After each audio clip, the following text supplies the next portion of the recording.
Hey, good afternoon. We're going to give people a couple minutes to log on and then we'll start the presentation.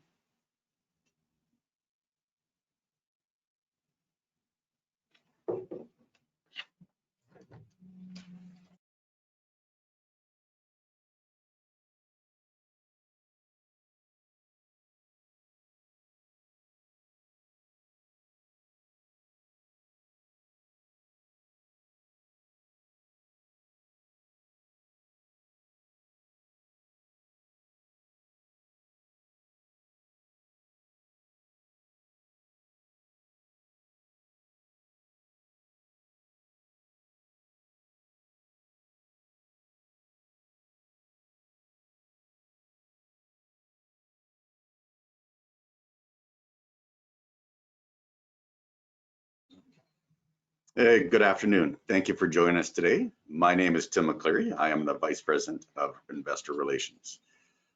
I will be moderating the question and answer period at the end of today's webinar. Thank you for everyone who pre-submitted their questions. During the webinar, please write your questions into the chat box and we will address your questions at the end. If you would prefer to ask your questions during the live Q&A, we ask that you use the raise your hand button and we will call on you to unmute yourself so you can ask the questions. I will now pass the presentation to Janet LePage, our CEO, who will share insights on the Q3 performance, review 2023, and provide a brief outlook for the future. Janet LePage.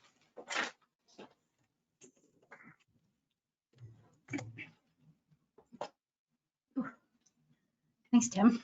Good afternoon and welcome. And really, first and foremost, thank you for all who registered. This is a record number, and so we hope that this provides information that you find valuable and review all the things that we've done together. So just, hold on, my apologies, I gotta get my clicker working here. There we go. So what to expect today in this presentation? We're gonna do an overview of our track record, give an operational update across the portfolio, an overall market update, discuss the additional funding that we've had and what we anticipate moving forward, and then market projections, and finally an opening for Q&A. We appreciate everyone who submitted questions in advance, as we have been able to do our best to integrate these into the overall presentation. So within our high net worth portfolio for over the last 10 years, we've acquired 76 apartment communities and sold 45 of them. We've managed to average a 29% annualized return. To say that this year has been unique in the past 10 years would be an understatement. We've been faced with economic challenges as the world has, and we're very pleased to say that we've been able to maintain this return. We currently have 31 communities under management, and we have identified 9 to sell in the pipeline at this time. So it's anticipated by the end of, or mid to end of 2024 or sooner, we will have 22 assets remaining in this portfolio. So just an overview of what we have sold or refinanced during this time in 2023. We disposed of Country Gables, returning an annualized return of 34%. Hunter's Cove, a 4% annualized return to our investment partners. Clear Lake was a 50% return of original equity. Central Park Apartment Homes was 90% return of original equity. Bel Air Las Colinas Heights was a 5% annualized return to our investors. And Heather Ridge Apartment Homes was about 2% of original equity. Finally, Peoria Grand was a 23% annualized return to our investors. And we completed 2 successful refinances on the Brant as well as Southwinds Point located in Atlanta. Both of these are now in fixed rate, stable debt, which has been a focus and a priority as we are able to identify assets in this interest rate environment where we are able to do that. That traditionally was not part of our strategy, as we were 3 to 5 year value add, where the high returns were generated by being in variable rate mortgages. What has happened in the interest rate growth in 2022 being 4.25%, 2023 being an additional 1%, is that has been a challenge being in the variable rate. And a lot of the discussions that we've had with our investment partners has been in the cost of those overall interest rates. That's the number one thing that really has been the challenge. When you break down the operations of our overall properties, I'm actually very pleased with the fundamental nuts and bolts of how we are operating. It's the outside cost increases that we can control in this time period, which has been our most biggest challenge. It's also been a place where we have moved with some really interesting innovation, which I'll touch on in a bit. So throughout this year, we followed a very structured decision-making process, property by property. Not only did we do it once, we have done it multiple times as interest rates have changed, as anticipation of what the market will bear has changed, as insurance costs have come in unprecedentedly high, as Texas taxes came in, and then rebates came faster. So in each one of these iterations is a new review. However, the structure has remained the same. First and foremost, we have 5 assets that are sitting in a stable cash position. That means outlooking to 2025, 2026, we are in a stable cash flow cash position. We have a number of assets that will require additional funding at some point between 2024 and 2026. Now, some of the variables that will come into play with those assets will be interest rates and whether they decrease faster than anticipated or increase, insurance costs, and really the other part of that is getting in and working with our lenders. This has been something that we've actually had great success so far in our portfolio and is a top priority, has been in Q4 of 2023 and into 2024. Lenders have been incredibly receptive of the situation, and particularly the common comment has been, if you are a good operator, why would we want anyone else operating this? They recognize the challenges, and some simple modifications will drastically change the cash needs that these properties need short term in the next 12, 24, 36 months. Now, much of our modeling has been on a conservative stance simply because to go out to our investment partners and say, we believe you need additional funding for this asset, and that is a business case that we recommend to protect the investment, and we can see that there is accretive, positive growth to that. When we go out and do that, we are looking for that partnership and are very thankful and appreciative for what has been able to come in on those properties. Unfortunately, there's been a number of our assets that, although the recommendation has been made, adequate funding to carry through that entire term of uncertainty has not been enough. And so some of those assets have gone to sale, and we're hopeful with the continuing working with lenders, the potential decrease quicker in interest rates, which we are unsure of just yet at this time, we may be able to save many more assets from having to go to sale at what we all know is an inopportune environment. So if you take one message from this presentation today is thank you for your support, and also please, we ask that if you don't understand the recommendations we're making or have questions or concerns, this is a partnership. It takes a village. It takes a village to raise a child. It takes a village in this time to operate, sustain, and protect, as the message has been since May of 2022 for our entire Western Wealth community, is protect the house. We're hopeful that we are nearing the end of what is called Protect the House, but there is still a number of years ahead to regain some of the property values that were lost, so we can make full and profitable returns on the equity invested. There will be some additional raises in early 2024, one in particular that we know of, and more will come as the outcome of working with mortgage lenders. We have some refinances in potential in addition, as well as the lenders. Next, I really wanted to touch on just the overview of the operational highlights and improvements. Innovation is critical to any organization in a normal operating environment, but more so in a challenged operating environment.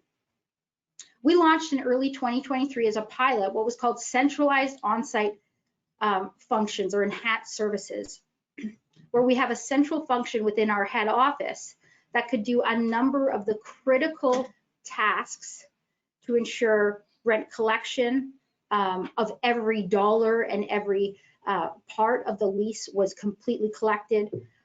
Insurance, any insurance adjustments were all collected, and any ability to capture move-outs or costs associated with a resident moving on. This allowed us to have, think of it like a backstop. So within a property, you have your team.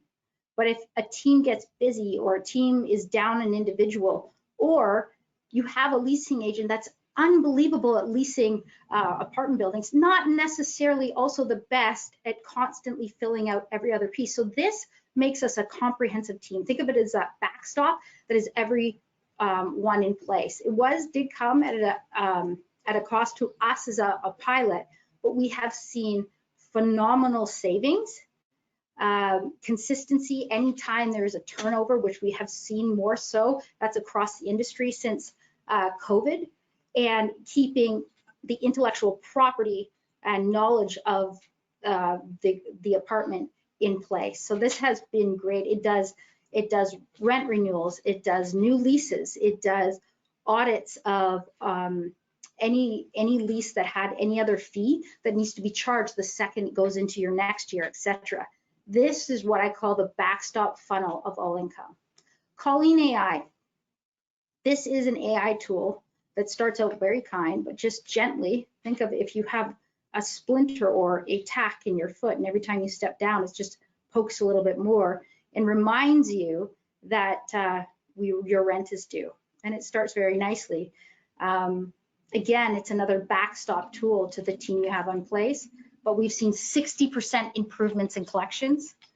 And finally, lead generation. We are about focus and occupancy at this time in the cycle. So as many beds as we can have built has been a focus, and therefore as much traffic as we can move through. When we talk about innovation, I'm not going to touch on each one of these technologies, but in this era, in this time, all of these technologies come to feed in to our ability to operate at the top of the market. Every dollar in always counts. It counts more than anything in the last year and a half, and will count for more than anything in the next coming 24 months. And from that, there's three technologies I just wanted to highlight. They were in the Q3 report. Lease lock. So what lease lock is it allowed us to, instead when a resident comes in to lease an apartment, pay a very large security deposit. These could be as high as $750 or $800. Well, lease lock is $34 a month cost. However, at move out, there is an insurance coverage on lost rent as well as damages up to $3,000. So a resident can move in and not have to outlay that huge amount. And in many cases, that's a lot of money. So it attracts us to quality tenants that still qualify, but now we can recover up to $3,000 versus the maximum, which might have been anywhere between $500 to $800, and sometimes as small as $250, which is really hard if someone lives there for a year and has traffic on carpet, or who doesn't put a tack in the wall. So over the last year, we have recovered $3.2 million in lease lock claims. I know this isn't public, but if it was an actual forum where it wasn't on website, this would be a clapper. Snapped. So the other thing is, as the economy's changed, is a lot of fraudulent documents. If someone is applying for rent and has a fraudulent document, odds are it's because they have had something that may have been a reason for not paying their rent. That is not a resident that we would like to have on site. So we've been using that and capturing a huge amount. As much as we are evolving with technology, so are residents, so is everyone else. So fraudulent documentation is across the industry a challenge. And then Rent Plus, which again is an insurance backing for maximizing collection. All of these innovations are about maximizing dollars in. I can't seem to get forward. Can I go to the next slide? Can I get to the, thank you. The other part that has been foundational as we talk about it takes a village is communications with our investment partners. Communications when things are either the communication is things are great or things are excellent is important. And that is something that we have, I believe we've always done very well. Now you're talking about things are challenged. They're challenged and they're moving quickly. There's a lot of competing messages, and some of my finances are truly at risk. It's one thing to say, hey, I made a lot of money or a lot of money. And in the 10 years that we've been a company, we have been incredibly fortunate with many of our investment partners to have that. However, at this moment in time, we have some investment partners, particularly if their portfolio is weighted to the later part of the cycle, where it is challenged. And every single one of our investment partners has a different portfolio. We're not a fund, we're individual assets. And so being able to provide a comprehensive picture of your personal individual portfolio, as well as delivering the message and meet you where you are, whether you love the written content, whether it is these webinars. We've launched a number of different pieces and really focused on being able to give you the entire picture, which wasn't as easy at the beginning of 2023. I can't tell you in the last decade as we build this company, what seemed like brick after brick, and finally you look back and you go, oh, that was just a click of the button. So there has been a lot of building blocks and a lot more pilots that are being piloted now to continue. So thank you. Thank you everyone who provided feedback. And I also want to thank everyone who came forward with different ideas going through this. We have a number of investment partners that send us articles or features or suggestions, and we love them. That means we're not alone in this, and it is a really very welcome and appreciate, and I speak on behalf of the entire company. When you share those things, it's information we may have had and we may not have, but we appreciate the support and we appreciate the ongoing two-way communication. I want to talk a little bit. This is a common question that has come up, and so we have a couple of pictorials to help through why, when you hear there's been a decrease in the market value, how that relates to a loss in my equity at this moment in time. And the only thing I can say, and please hold close, is everything is at that moment in time. Just like the stock market. Today, the stock is up. Tomorrow, it's down. Today, the valuation is based on a cap rate or the demand for that asset. And so there's two main factors outside of our ability to increase rent through improving units, being in cities where there's in-migration and demand for rent, is really interest rates and cap rates. And so with they're directly related. And so as interest rates go up, so do cap rates, and that decreases the value of your asset. The other thing that increases your cap rates is demand for product. And as so many organizations, as with us, we haven't purchased an asset since early 2022, is everyone sitting on the sidelines looking for some stability, some ability to underwrite assets and understand where they are and feel confident telling their investment partners and their equity that they can make money on that. So although we've had incredibly stable operations, we've seen broker value of opinions where the values have declined 25 or 35% since peak levels, and 10% in just the past 3 or 4 months. So I'd like to share an example to explain what that really does, although that's a market value, where that puts your equity value. So here on the left of your screen, you have loan mortgage. This is an example of a $100 million asset purchase. The mortgage is 70% of that, or $70 million. And then the equity that was placed to purchase this asset is approximately $30 million. So when the value of that asset declines by 35%, it now is sitting at less than your mortgage loan amount. Really, the only thing that has occurred is a change in interest rates, number one, and number two, a change in the demand of the buying and selling within a given market. Simple stabilization of the market and confidence on where interest rates are, you'll see a 0.5 point increase in cap rate. So I just want to pause here and make sure before I go on that you can see that when you hear a decrease in value, that is where it goes back, oh gosh, how did you lose, or how am I down 100% or 50% in my equity value? It's because the equity is that second part behind the mortgage. So now, as soon as the buying and selling of the market stabilizes, cap rates immediately increase or decrease, if you will, by 0.5 point or a point. And in just in that time, you went from a $65 million property value to an $80 million property value, and another 0.5 point, which is not a lot when they're predicting in rate caps being rates being cut in 2024, if not a full point or more. You are back at market value and moving into not only a return of your equity, but into a profit position.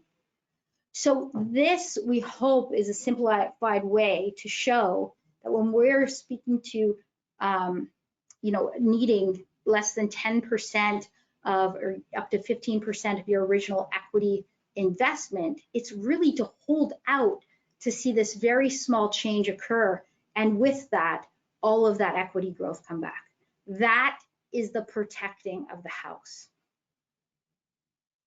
Pause there for a second.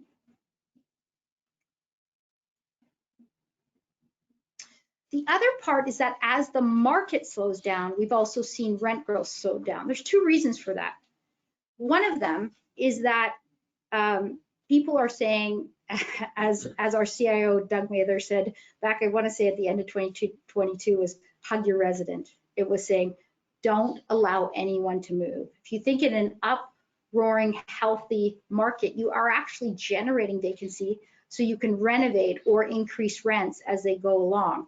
In this type of market, even the largest owners in the nation are saying, hug your resident, keep that together. And so to do that, you are decreasing natural rent growth. The other part is that we are seeing supply come on that had been delayed during COVID that came through. However, the converse of that is that with rates increasing, the construction has slowed. And therefore, as soon as, again, you see that confidence, you'll start to see more generation of vacancy by artificial means and rent growth, but it has slowed. The positive on that, we have been able, as Western Wealth Capital, to outperform what has been the market level growth, where some of them market-wide have been a decrease. Now, in Phoenix last year and in 2021, we're talking about close to 19, 18% rent growth. So to see a decline still means that over X number of years, it has been a record high growth. However, from that point, we have seen adjustments into the negative. So in Phoenix, the overall market has seen a rent reduction of about 3%, where we have seen in our portfolio a reduction of 1.1%. Dallas, a reduction of 1.5% in rent growth, and we have seen a 3.9% rent growth year over year. Houston, a 0.2% rent growth, whereas Western Wealth Capital has been achieving a 2.6% rent growth. Las Vegas, 1.5%, and we have seen just under 1% rent decrease. And then Atlanta has seen an overall decrease of 3.5%, where Western Wealth Capital has achieved 3%.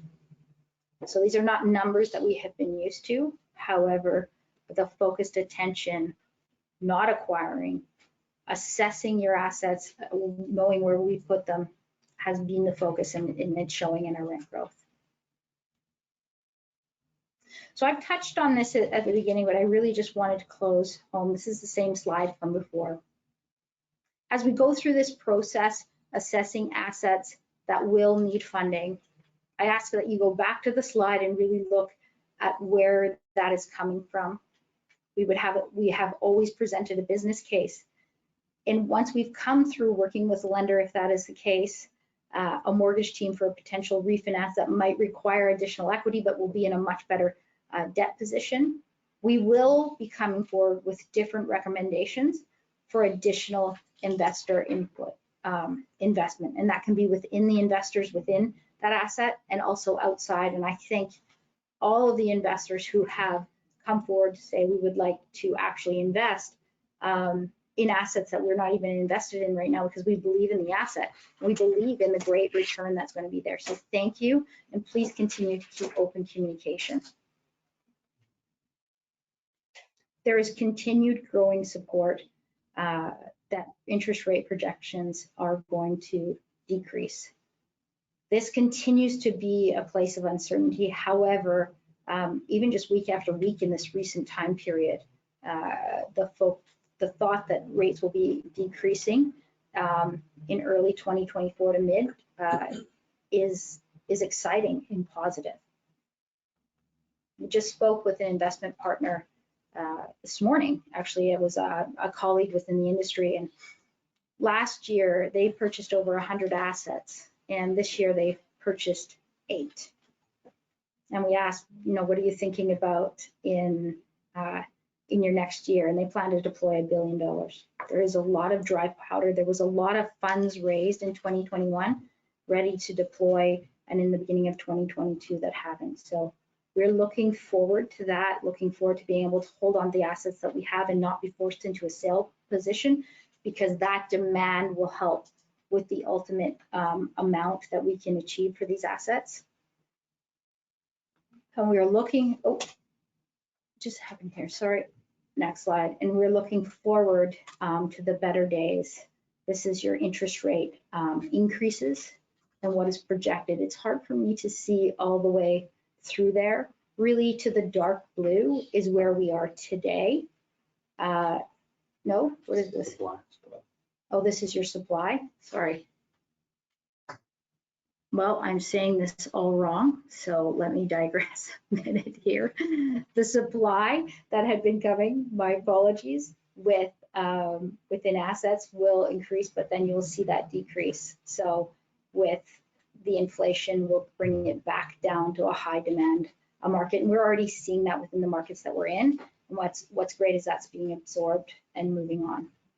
So we are moving into what we hope will be what was 2023, one of the most challenging and uncertain years that we've had to face in the last decade. Now, it's a tradition with Western Wealth Capital that we have the month of December to celebrate Rent-Free Christmas. There are 2 flagship programs that Western Wealth Capital puts on. And although this year, from an investment perspective, was one of our most challenging, it didn't change what matters. The residents that choose to live in our properties and the team members that work tirelessly on those assets, it's important that we give back, and we give where our residents live. And so over the last decade, in partnership with our investment partners, we have been able to contribute back over $650,000.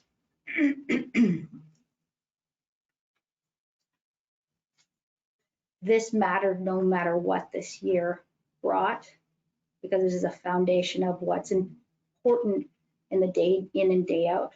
We ask a lot of the team members that work and live on our properties. And this is a way to show them gratitude and respect. And I'll tell you, more than any year we've had, we've put greater pressure, greater asks than ever before. And so to stand behind these programs, and we thank you for participating in them as investment partners, contributing to them. And so in closing, in tradition of the year-end presentation, I have a short video.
Thank you. We're now going to open our question and answer period. As Tim, we're going to shift, as I have a number of our executive leadership team actually here at the table to be part of answering the questions. So we're going to shift the camera as well as move into the question and answer period. And Tim, if you want to, when we make the shift, just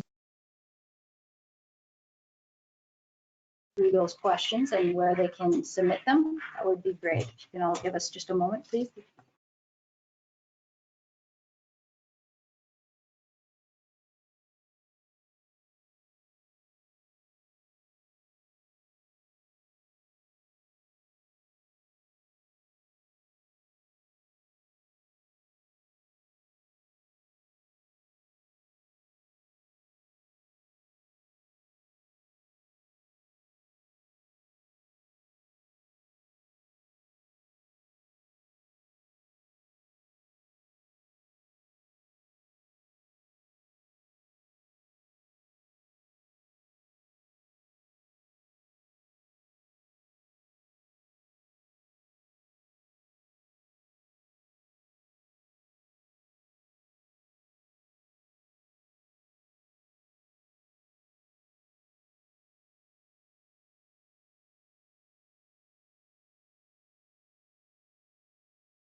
Okay. Good. As a reminder for the Q&A period, if you do have a question, please type your question into the question box and we'll ask it. If you'd like to ask a live question, please go to the raise your hand button, press it. We will call your name. And when we do call your name, please unmute yourself, ask the question and put yourself back on mute and we will answer live. So Tim, do you want to just do a quick introduction? I will do a quick introduction. Thanks, Janet. Again, everybody knows Janet LePage, our CEO, but I'll introduce the rest of the panel we have here today. Of course, sitting right beside Janet is her co-founder, David Steele. Beside David is our Chief Investment Officer, Doug Mather. And on the other side of Janet, we have our Vice President of Capital Markets, Nolan. There you go, Nolan. Forgot your last name already. Nolan Moore.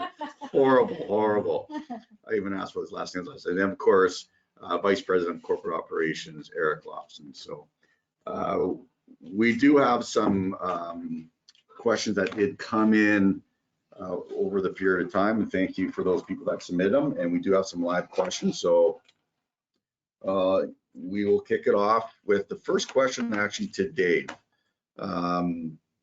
If a property requires additional funding and Western Wealth Capital asks the investors to consider making additional investment in the property, first of all, is there a minimum amount? As a two-part question. So that's the first part of the question. The second part is, what happens to the property if Western Wealth Capital does not obtain the full amount of the necessary additional funding? Yeah, great question, Tim. Thank you. Where'd we go with that picture? Okay, sorry. So the first part is there a minimum amount? We typically ask the investors to put in their pro rata amount. Up until now, we've been asking people to fund these properties by way of loans, and typically the loans have paid 10% interest. One of the feedbacks we've gotten over the last couple of properties is that the future raises are likely going to be based on valuing the asset at today's price and raising the equity on these deals so that the folks that do participate will get a very strong return, higher than the average of, say, the 10% that's projected. And unfortunately, the problem with that is it does make it dilutive for those folks that don't participate. Because one of the challenges we've had is if people don't participate, it's not easy to go out and find other investors. Whereas if we make it so that it's dilutive and it has a very good return, we think it'll encourage people to not only put up their portion, but also to want to put up an additional amount if it needs additional funding. So that's kind of the plan. And I think as Janet has touched on, one of the challenges we're really trying to overcome is that if we go out and ask people for funding on these properties and we're not able to raise the funding, what happens is we then have no alternative left but to sell the properties. So from that standpoint, particularly at this time in the market, that's not something that we want to be doing. So we're really narrowing it down to the properties that we think make the best business case to do this. We think if we make it so that it's a dilutive return and it makes it a really good return on the new money in, it'll encourage more people to want to participate. And it'll ultimately get us to a place where we can hold these assets for a longer period of time until we see a better market. Perfect. Awesome. Thank you, Dave. Question, Janet. We have some assets that we still hold. We purchased in 2019. The question's specifically, for these type of assets that we've held for a little bit longer period of time, it's gone through or in the process of going through the business plan. Why weren't we more aggressive in selling these assets? Why were we not more aggressive in selling these assets? Whew. That answer isn't a global answer. So it's really every single asset, no matter the year that it's purchased, has a different journey. You can have an asset that was purchased in 2019 that would have a locked out loan rate because it had gone through a refinance where you're not selling it. You can have an asset that is fully cash, fully cash funded and went through and you're going to make a lot more by carrying it because of the depressed price. We have assets, I'm just trying to think, you're just throwing me under 2019 assets where they failed the sales process, quite frankly. So you went out to sell them and it failed a sales process. If there is a property specific question, for anyone that knows me, knows our team, happy to go into the next 20 layers of asset by asset model that went into every single asset of decision making. Half of our portfolio exists within institutional investment partners. That's something unique about Western Wealth Capital because it means that for the large institutions, we operate all of our properties at institutional level, reporting to procedures, etc. These additional funding needs, or these decisions to sale, are not unique to the high net worth platform. Some of our largest capital needs are actually on our institutional assets. The position of those partners has seen we are in a place, we know we bought a good asset in an in-migration city where there is job growth, and we feel very strongly that this is not the time. So it's not unique to these assets, and I encourage anyone who has a specific question around that to bring it forward. We can help clarify that. Perfect, great, thank you. Question for Doug here, talking about modeling. When we model, what is our basically forecast for increased interest rates? So how do we, I guess, how do we model rates?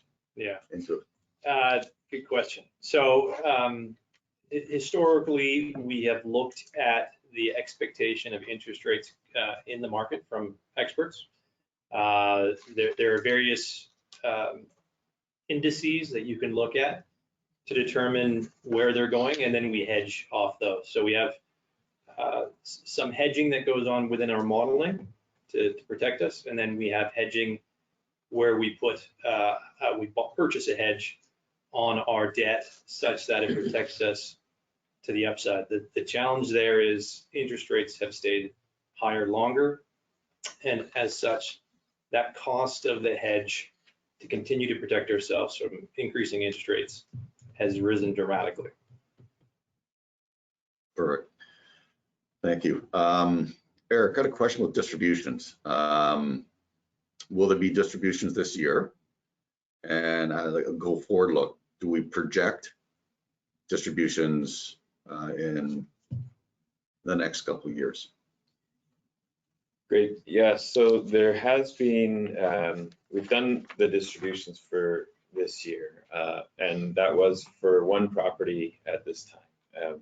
As we've been saying, we've been conserving and protecting cash as we've been riding through this period of time. And though there were several properties that are in a position, good cash position, we thought it was prudent to retain that cash at the assets while we continue to get into a more stabilized and certain environment. However, as I mentioned, there is one property that did have a distribution this year.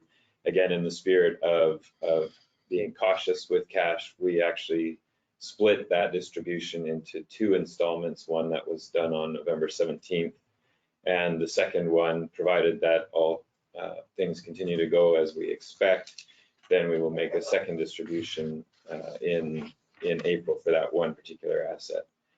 Now, looking forward into next year, as we've been saying, the position still is that we're trying to be cautious and conservative with cash. So at this time, it's uncertain whether or not we'll be in a different position to make distributions next year. We'll certainly look at that, and we would like to, given if we believe it's the prudent thing to do. And at this point in time, there are still several properties that look like they will be in that position, but until we get closer to that time, which we evaluate throughout the year and then make the decisions in typically in October for November distributions. So we'll continue to communicate with investors as we go through the quarterly cycle and try to provide as clear of an indication the more certainty we get around future distributions. But of course, the intention is we would like to do that wherever possible and prudent.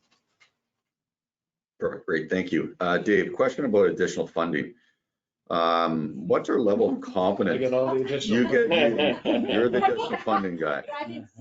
So what's our level of confidence that the additional funding earlier this year has basically set the properties, set them up for success? There's kind of a couple parts to answer that. So I think really it's a function of the interest rates, right? At the end of the day, how much money we raise is tied to the interest rates, which is, if you look at the future properties that we're predicting that we may need funds, we're not sitting down today to say that a property needs funding in Q4 2024 or the first quarter of 2025. We're not sitting down today to try to say, hey, this is how much money it needs, because the amount of money it needs could be totally different if the interest rates stay where they're at and the loan is at 7.5%, or if the rates drop and the loan is at 4.5 or 5%. So everything is really tied to where these interest rates go, and the amount of the additional funding on all of these is tied to what's going to happen with the interest rates. I think, as Janet said in her presentation, probably for the first time since we started this cycle of rates going up, there's actually a fair bit of optimism around our office and around people we talk to that interest rates for the first time could be heading on the way down.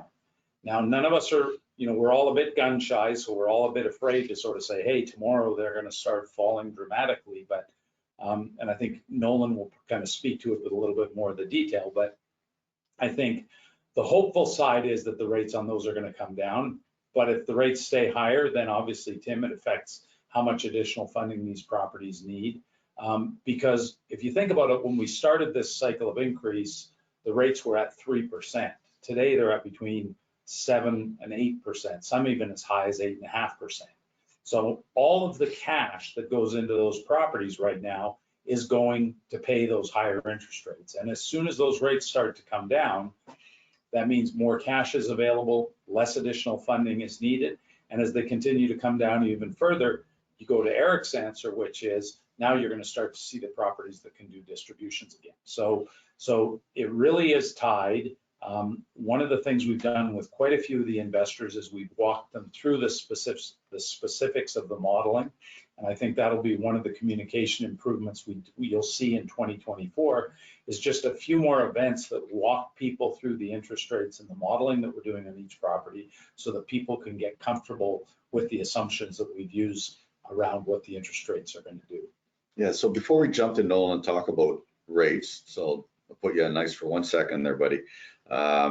Dave, just to follow up on the additional funding, when we model additional funding in the business plan, does that include the continuation of upgrades of units, or is upgrades basically being put on hold?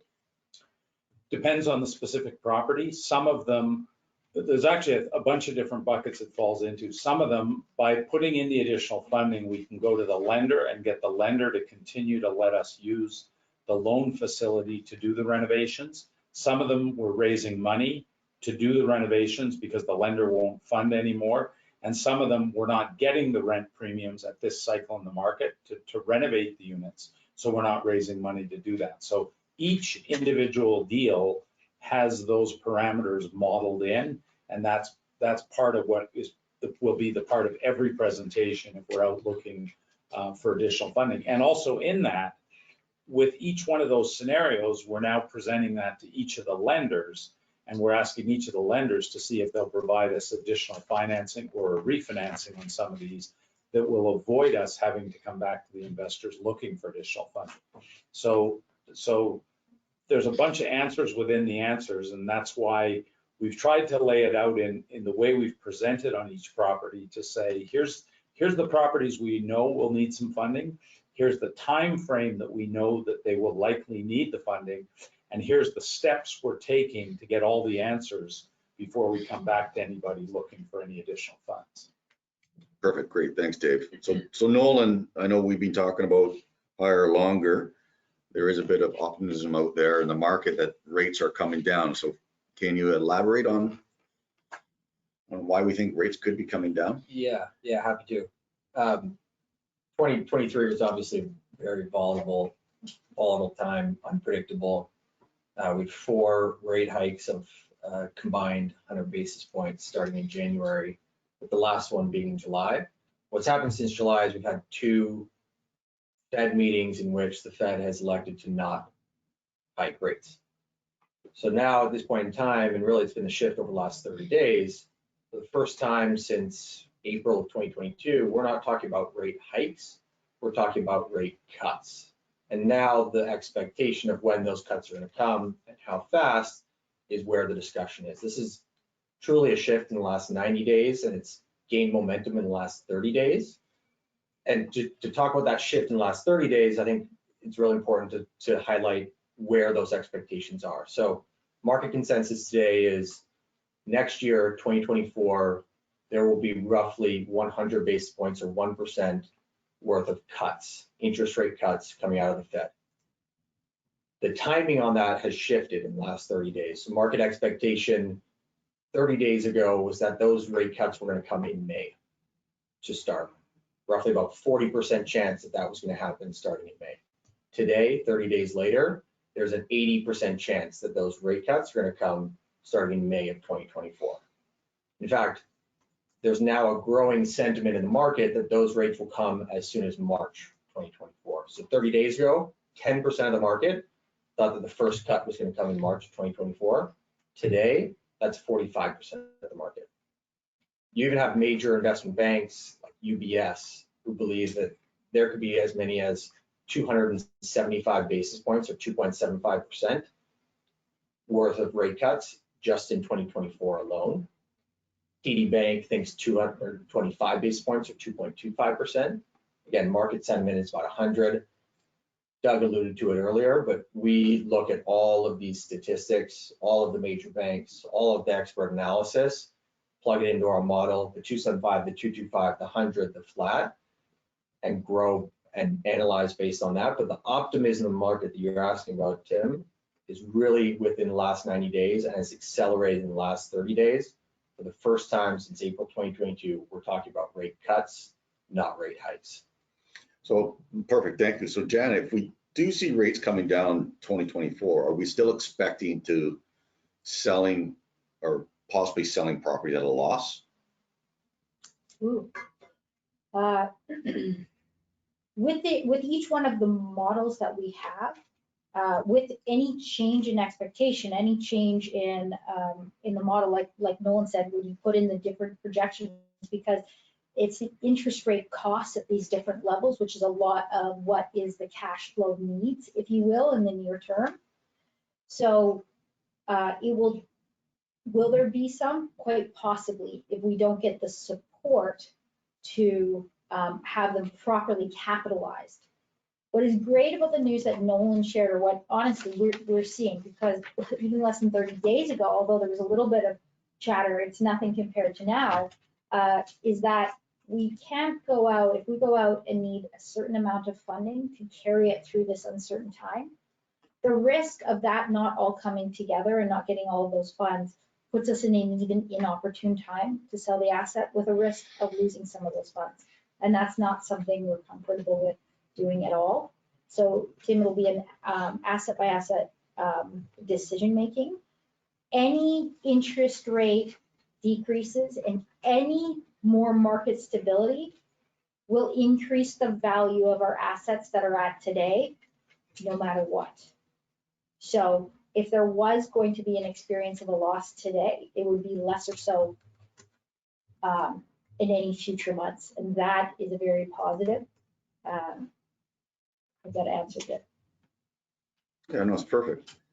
Doug, let's talk about operations here. I know we've made a lot of changes to our team and our strategy in the last year. We haven't been very public about it, but can you provide us with an update on what we've changed operationally over the past year? Sure, Tim. In terms of, well, some of the key items were touched on by Janet, but it seems AI is the flavor of the day in both the stock market and in real estate. Calling AI, and one that Janet didn't touch on, I believe, is the revenue management AI software that we've instituted, which will drive revenues and help drive revenues. So rather than just taking, and this is going to get technical, but an algorithm that suggests pricing on your property's units, it's actually predicting behaviors and patterns and getting ahead of the pricing of your competitors. So obviously, the more competitors on the same platform, the advantage is lessened. But currently, we're an early adopter, I believe, in that software platform. Beyond that, centralization, Janet touched on, which is a very strong competitive advantage in terms of bringing down costs. So as we look at our budgets for 2024, we're keenly focused on the bottom line and keenly focused on reducing expenses. And what we're seeing is the centralization effect is allowing us to deliver the same level of service to our tenants at a more reasonable cost. So we're able to hold labor in certain properties, and others we're able to save. So that is one of our focuses going forward in 2024. And labor market continues to be, has been challenged, but it's continuing to level off in terms of its stability, which is also allowing us to continue to provide good service to our tenants across all markets. Perfect, great, thank you. Dave, again, additional funding. No, I mean, it's. Can I just answer something about operations? Yeah. So the question is, with the additional funding, is that money at risk or jeopardy of being lost? I know we can't forecast, but just to put this one investor kind of at ease. So just discuss, is that additional funding that people put in, is it at risk right now? Well, certainly if we did additional funding a year ago and the result was we didn't raise enough money and we had to sell the property today, that additional funding is at risk because we've seen the cap rate go from 5% or 5.5% to 6%. If you put the additional funding in today, now the base assumption you have to decide to put your money in almost every deal is where do you think the cap rates are going? Today they're at 5.75 or 6%. Most people believe in the market that within 2 years they're going to be back down to 4.75 to 5%. And as Janet showed in that chart, if nothing changes with the operation and the cap rate changes by that amount, it could be a swing of $10 million. So at the end of the day, that $1 million or $2 million that you put in is really just a function of where you believe the market's going to go to. And the change in the cap rate is really going to be driven by where you believe interest rates are going to go. So from the standpoint of what we're looking at is and we try to provide as much information as we can. I'm very careful to not say to people, I know where the interest rates are going, because I don't know that kind of any of the experts we followed, they've consistently been wrong through this cycle. But having said that, the momentum around where the interest rate's going, certainly we're getting this feedback from our institutional partners, we're getting this feedback from our lenders, we're getting this feedback from people in the industry. So the real question that you really have to ask yourself to believe that is, a significant chunk of the equity has disappeared because we've gone to a very high cap rate. And are there going to be changes in the market largely with interest rates coming down, and what that time frame you believe is? And if you believe that, then you're going to see a much more normalized cap rate market in a year or 2 years from now. And so the final point I'd say is we're also careful, Tim, to be clear to people that we don't want to err on this. We're trying to err on the side of conservative and not say to people, hey, let's just put up enough money to ride this and hope we're right in 6 months or a year. We need to say, look, we think we need to put up this amount of money to get us through for 2 years to be safe. And in that 2-year period, kind of here's where we think the market is going to end up. Okay, perfect. Thank you, Dave. Janet, question about kind of our strategy when we buy an asset. The question specifically is about leverage. Why did we go so high leverage, especially as we thought rates were going up, or rates were going up. We didn't think, but rates were increasing. So why didn't we raise more equity versus increase debt? And then the question that we get a lot is, why do we use variable rate debt versus fixed? Sure, let me go back to the basic thesis of Western Mass Capital. We pick markets where there is job growth. Within that job growth, there's beds. So if you have a lack of, why am I saying this? An imbalance between supply and demand, you have natural rent growth because there's more people moving than you have available. And we take it one step lower in that, because if you look at a market, even if you look at Atlanta, if you look at Phoenix, if you look at Dallas, there's sub-markets within that even tie to the type of product that we were looking for. We focused on value add, meaning regardless, although rent growth is great and other metrics within that city are excellent, it was artificially made by an underperforming asset. In a low rate environment, putting in fixed rate financing is an impediment and a penalization to our exit, which had been on average 30 months, just 2.5 years. What we did starting before was a 10-point checklist. That had to be done the day we took over the asset. That grew to an 88-point checklist of all the things that needed to be done the day we took over the asset. Need for speed. And what we were doing is positioning that asset as quickly as possible to capitalize on the artificial, or just basically the asset itself wasn't collecting all of the rent through renovations. We were a repeatable, scalable process, and that's really what made us unique in the industry. So by doing that as quickly as possible, we were able to see that hockey stick and return well beyond any market average returns. Even with this challenging year, we're sitting at an annualized rate of return to our investment partners of 29%, where we had modeled anywhere about an average of 16 to 17%. We would not have been able to do that in any form of fixed rate debt. With the interest rate increases, those were all modeled into our purchased assets. However, in 2022 alone, you saw 4.25% rate hike. It's never occurred in the history of my personal lifetime. So we couldn't model that. Had we, it would have been the smartest thing ever to just lock rate and actually do nothing with these assets and sell those rates. That is why we need to continue to operate them until we see what has been a black sheep of an unplanned increase to coming back to a market norm. And when we can bring that back, the model that we had is really much more in line with that. But to quickly turn in that short period of time in a low rate environment, you cannot do that on a fixed rate market. Perfect, great, thank you. David, tell me, why would we stop our value proposition on a property? Why would we stop renovating? The only reason we'd stop renovating on a property is if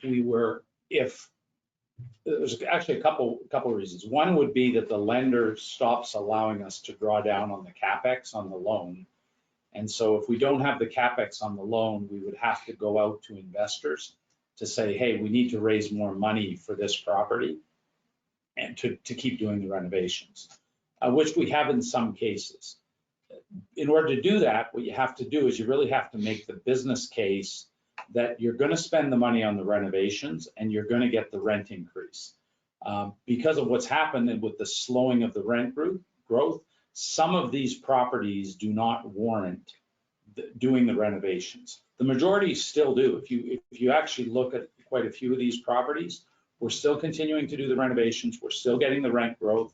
We're maybe not doing as many, and we're still using the CapEx. So each one of these deals is quite different, but several of these deals, we're still getting it. Some of them, we're actually looking and we're saying, we have the cash, we could be getting the rent growth, but we're conscious of the fact that we don't want to be going out to, we would like to be going out to the investment partners, asking for as little amount of money until we're in a situation where everybody sees the back broken of the interest rate. I think when you see the interest rates hit this point and start coming down again, at the point that interest rates are 1 or 2% lower than now, and we say, hey, we'd like to raise some money to renovate these units, I think everybody will be in a different state of mind while the properties are heading back to making money versus where we're at today, which is we're seeing loss in value, and we're not going to see an increase in that value until we see a change in the interest rate. So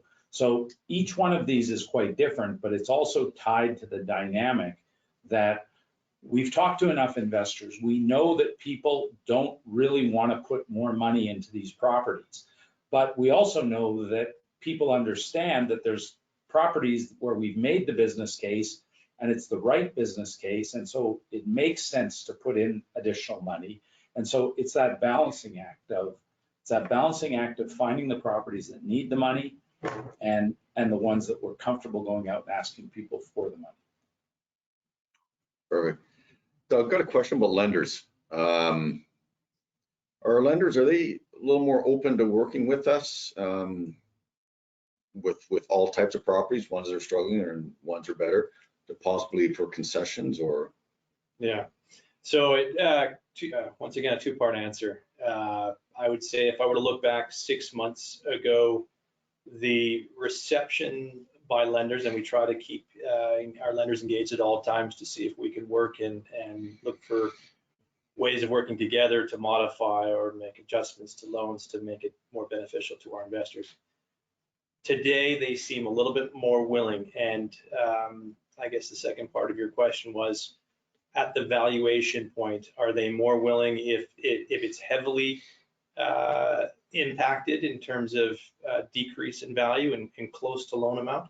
Yes, they're much more inclined to work with us at this point in terms of valuation than where we were 3 months ago. We've had some very positive conversations as of recent with a few of our lenders that we're working together to get modifications, adjustments, accruals, such that we can take at least a significant component of the cash shortfall, or at least pull it back, and essentially get us to a place where we believe the value will be, cap rates will have compressed enough to get the value back to 2021, 2020 values.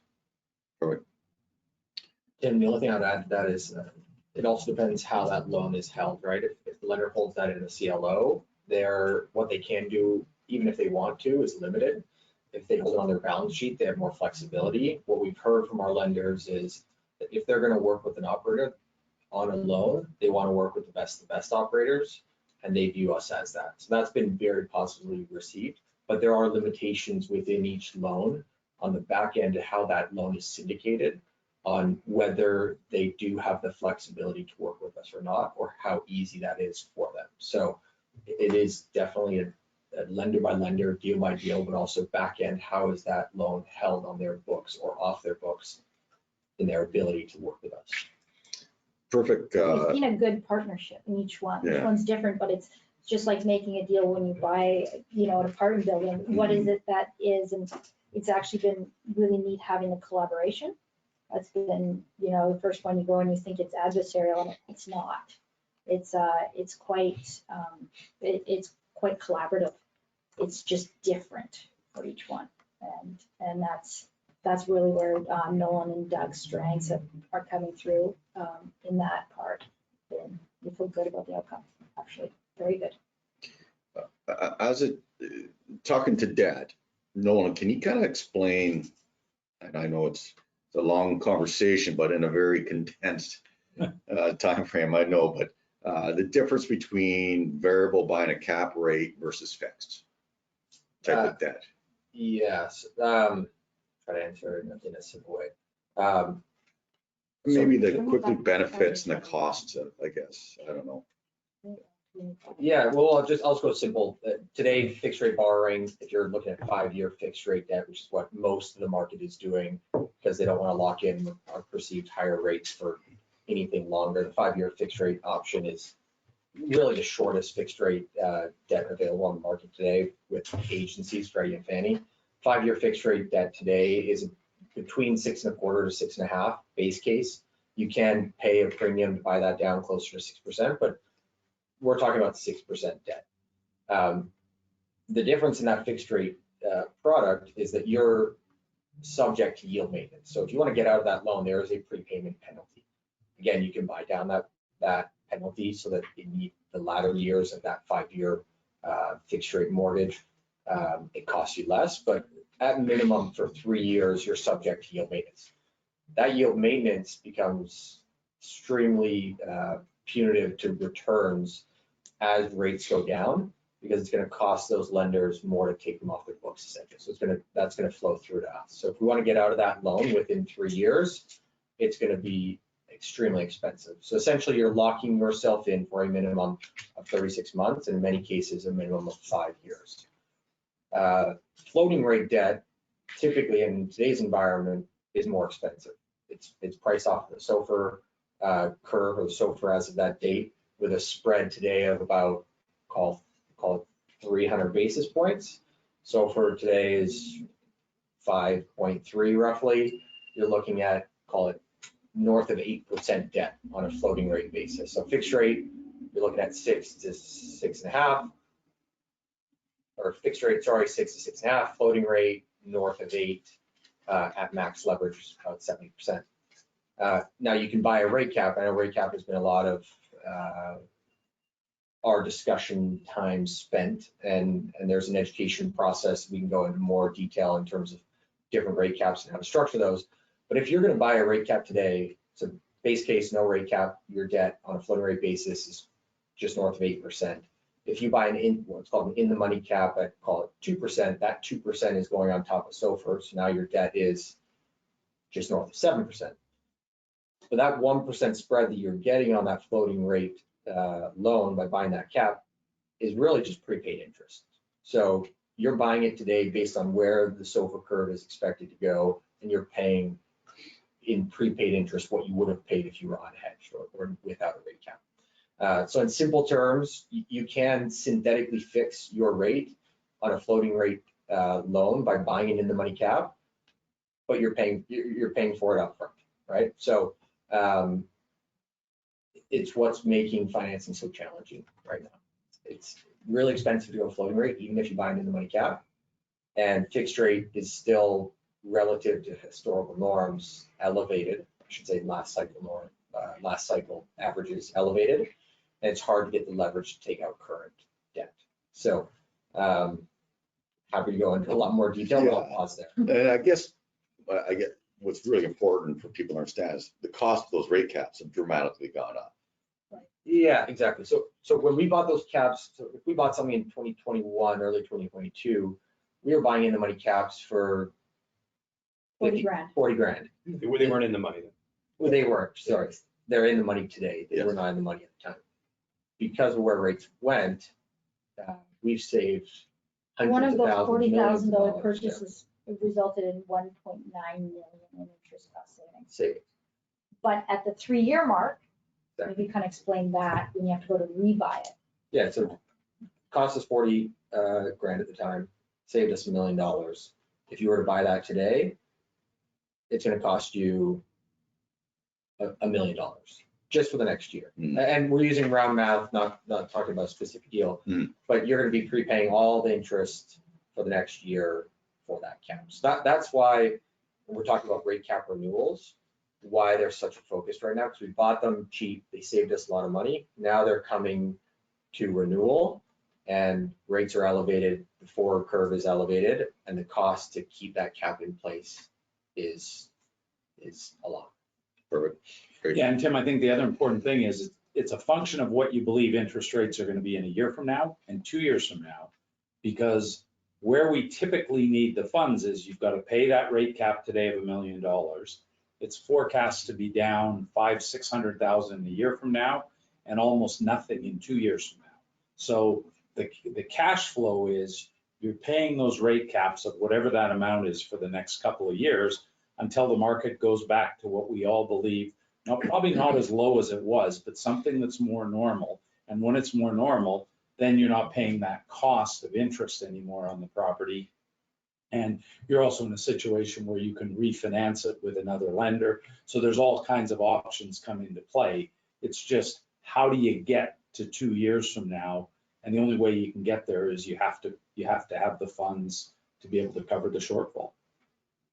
So the good news is that now as we look at that and see a much more likely lower rate environment, I think it becomes a much easier thing to look and envision. And it just makes a lot more sense. It made a lot less sense looking at it over the last year, as all we kept seeing was every time we turned, the Fed moved the interest rate up by another 1%. So, again, we'll all sleep a lot better at night when the 80% of the economists are right, and we're sitting here in March, April, and May, and hopefully rates are now on their way down. I agree. That'd be a great time we're looking forward to. Eric, a couple tax questions. Yeah, I know. Exciting, eh? You got Can I have the additional funding one? Exactly. So Eric, well, it actually pertains to additional funding, but so if I do the additional funding, my K1, do I get one K1 or two K1s? 2 K1s. Okay, perfect. And then someone asked, and I know we can't talk to individuals' tax situation. Please go talk to your accountant or CPA, but if we sell a property at a loss, let's say in November, December, we don't distribute those funds until the following tax year, what tax year basically can I claim that loss in? Is it this one or is it next tax year? Or is that a question that we can answer? It's not really a question we can answer so much. It comes down to their individual tax situation. The tax filings would be relative to when we sold the asset itself. So the K1s, and for the Canadians, the T5013 slips will be reflective of the year that the asset is sold. And then it becomes a question for your tax accountant and advisors to get specific on when you want to apply your various losses and options in your own tax situation. Perfect, thank you. And again, please go see your CPA or accountant. Doug, there is a bit of, again, in some of the markets that we own and operate, some new A-class properties coming onto or into the market. How is that going to affect the type of assets that we buy? Yeah, so I'm not going to talk to a specific market, but there is a general increase in supply nationally across the US. Some markets are a little bit more impacted than others. That supply appears to come on this year, next year, and perhaps the following year. Then there's a significant drop off in deliveries beyond that. There's also delays in construction these days, but that's a little bit of a hangover from COVID. In terms of how it impacts lease rates or rent rates, we don't directly compete, but there's definitely a trickle down. So if openings and concessions are happening at the top of the market, there is a move upstream, and it will impact us. And that's perhaps what we're seeing. And Janet put up slides on rent growth. And although we perform better than the indices or the average, it has an impact on our rents, and it will presumably for the next 24 months. Thereafter, we should see a significant increase again, or a more normalized market where the supply comes off. Janet, we got a couple questions about this, and it's about Western Wealth Capital, and it's about the health of Western Wealth Capital, not only from a P&L perspective, but from a team perspective. So can you just discuss a little bit about generally Western Wealth Capital, or from a P&L perspective, and again, from a team perspective? Absolutely.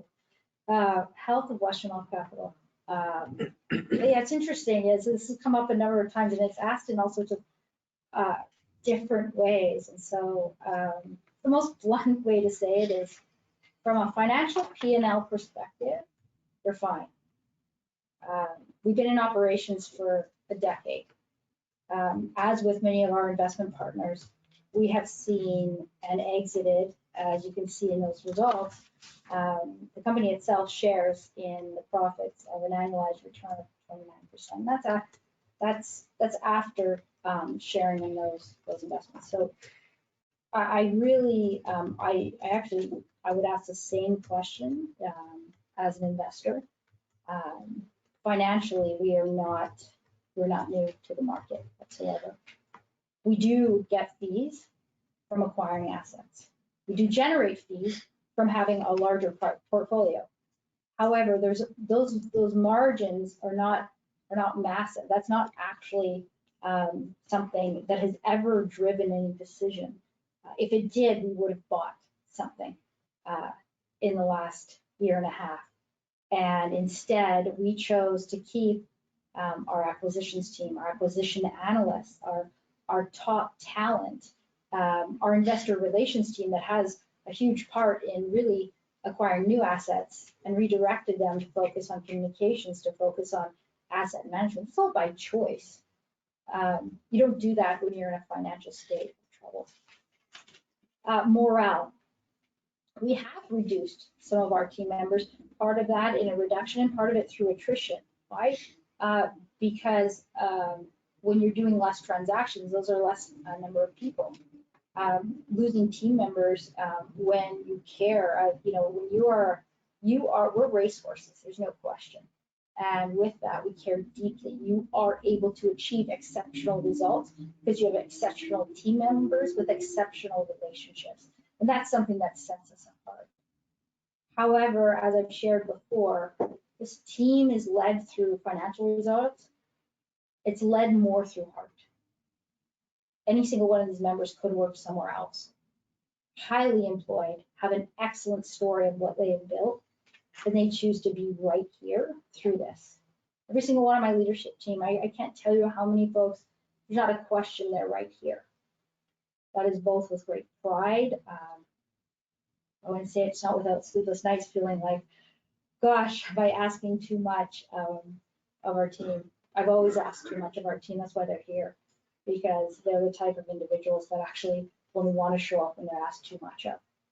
So from a health perspective, it has been a hard year. When I ask my 10-year-old and my husband, he would say it's been a hard year, and sometimes I bring home the stress. And I'm an honest leader. I'm a vulnerable leader. But through that, it has also drawn a team that doesn't quit, no matter what. So I hope that answers it, Yeah, Jim. it does. And I do appreciate the questions that have come in. None of these decisions were made because we were in financial trouble. Our focus has been on our investment partners' assets. We've lent material millions of dollars into bridging and supporting these as best we can. We need also support from the partners themselves. So this is collaborative. And without question, I'm incredibly proud of the team and what they've risen to in this like unprecedented economic environment. Very proud. That's great. Thank you, Janet. Just a reminder, we have about 7 minutes left. We do have a number of questions. If we do not get to your question today, we will respond to you via email. Either John or myself will get back to you. So I'm going to try and burn through a couple of questions here. So Dave, I'm coming right back to you here, Dave, about some additional funding questions.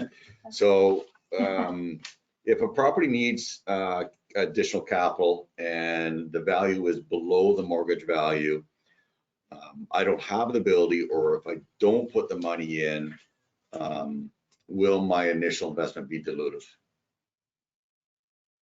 Yes, it will. And when we come out on each of the properties, we'll talk about what your options are as an investor in that situation, whether you fund or don't fund.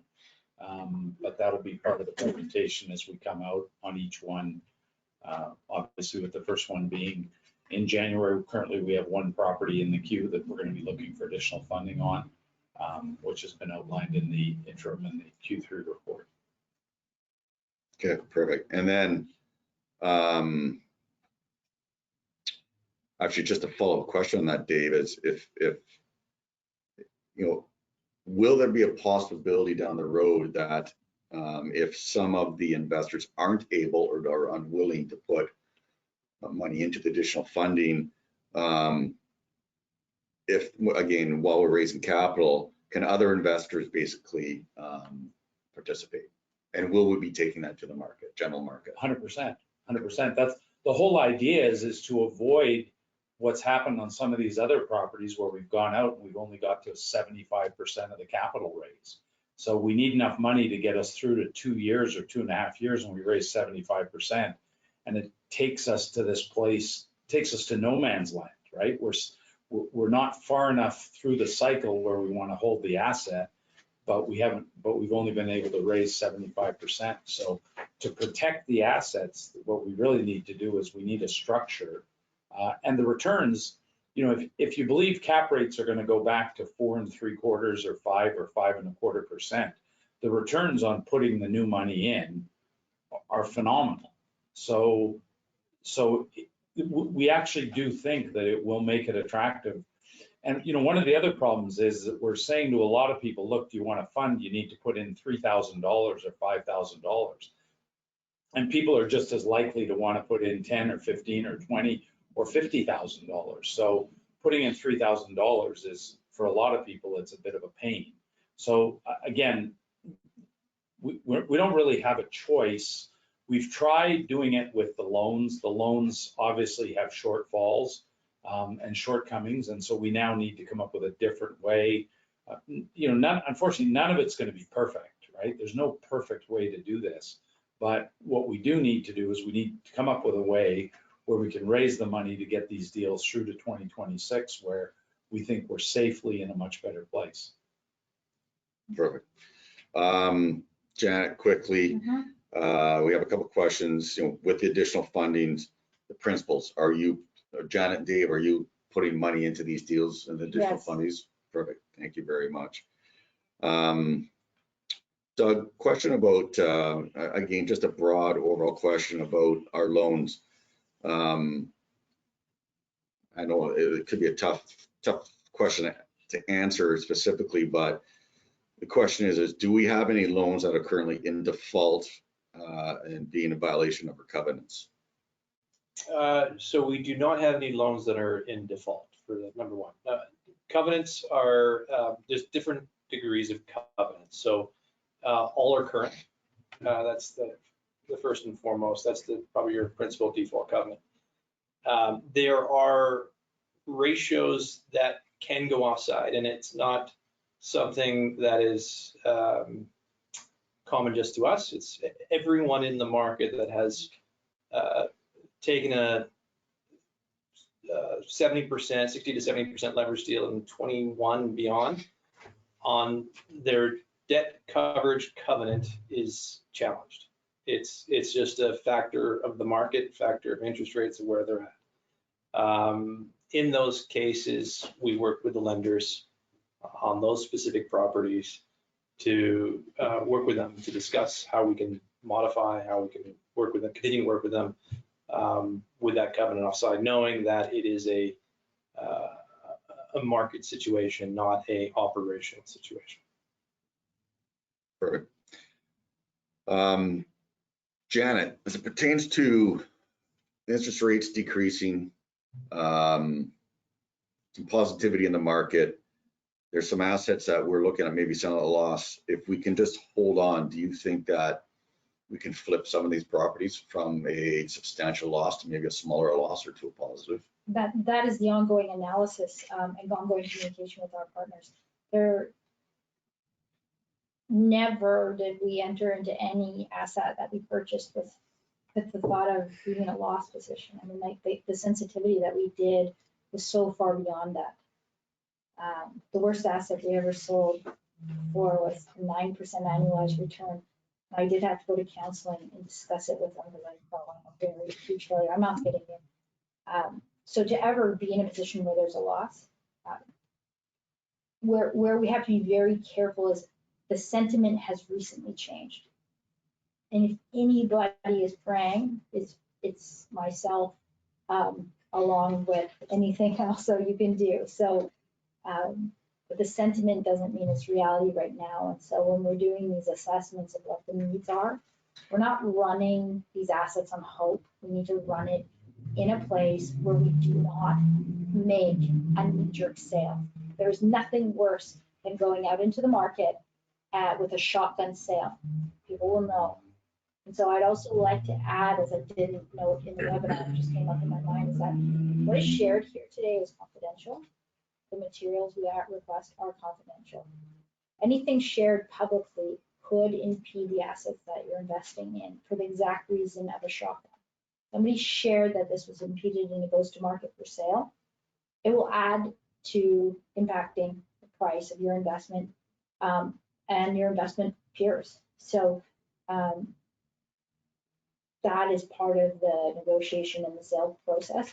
So Tim, yes, I mean, everything tells you by fact, cap rates go down, the asset will be worth more, more people will be purchasing, all of those are positive, but we still need to be properly capitalized so there is no shotgun approach. That is actually far more detrimental than anything else. Yeah, and I think an add-on to that is, we have a half a dozen institutional partners, and they have the same financing we do on our high net worth deals. They have variable rate. Many of them have loans with the same lenders. So at the end of the day, the only difference is they're unequivocal in their decision to put money into the deals. They look at the deals, they look at the 3-year time frame, They figure out exactly how much money it is, and they say, don't stop operating this asset. We're going to fund it for what it needs. And so the difference we have, and it's a little bit of a flaw, I guess, if you will, in the structure we have of having this many investors, is we have a lot of work to do to get a lot of people on board with the process, which again, when you deal with the institutions, they're getting us on board. They've already told us, we've done the analysis, we know it needs this much money, and this is how much money we're putting in, because here's where we think the values are going to be in a few years. So I guess seeing that from the institutional side has given us another level of confidence that we all believe that where we're going to get to in 2026 is going to be a better day. But everybody needs to somehow get to that decision on their own, because they're not going to get there by us. We're not going to get there by us selling you as an investment partner that you should do this. We need to share the facts, and you need to agree with the facts or not agree. And if you agree with them, then we all need to get behind, hey, this is what we need to do to get these properties where we need to get them through. And our process is doing it more thoughtfully, presenting it with all the facts, and having every ounce of what we can get from the lenders understood and agreed to before we go out and raise any funds. One last question. Janet, I was like, wait, yes. when are we looking to buy a game?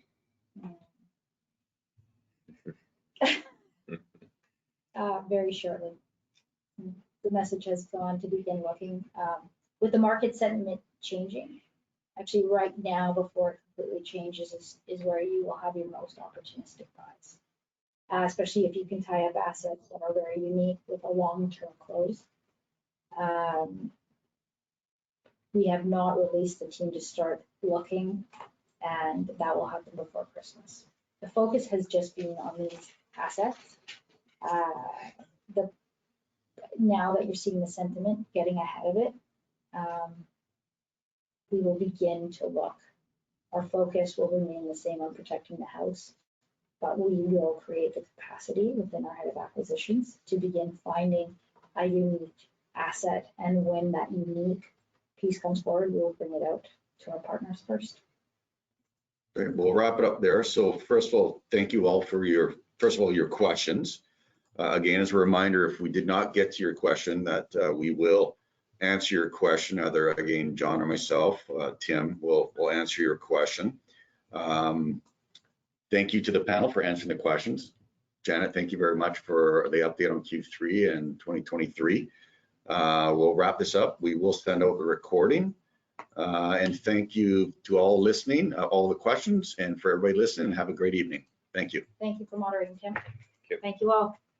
We wish you a safe and healthy end of 2023, and hopefully a better and fruitful 2024. Thank you.